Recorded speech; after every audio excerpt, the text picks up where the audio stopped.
Remember that mosquitoes don't just cause little bites and irritation to our skin, but they can also carry viruses such as dengue or West Nile virus, and that's also what we want to protect against.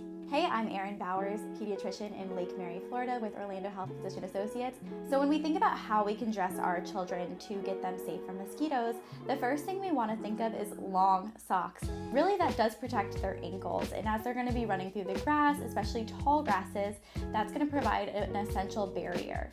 If your child's under 2 months of age, you can also think of using netting, as you cannot use insect repellent under the age of 2 months per the American Academy of Pediatrics. So I brought my friend insect repellent.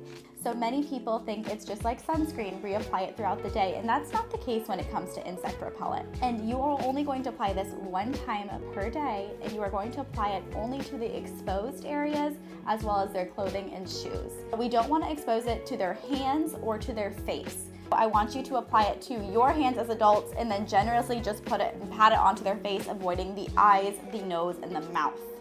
What we want to look for is a DEET, 10 to 30% is safe in children, and a picaridin is 10 to 20% to be safe in children. And when you look at the concentration of DEET or picaridin in your insect repellent, it's important to know that that tells us how long it's going to last. So the 10% might last about 2 hours, where the 30% is going to last between 6 and 8.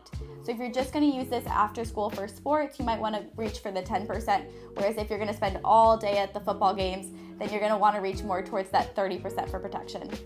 We also want to make sure that if we are choosing a more natural route, that we're being aware of any added fragrances that might cause irritation, such as contact dermatitis, which would lead to redness in the area of the skin, and making sure that the Environmental Protection Agency has approved your insect repellent.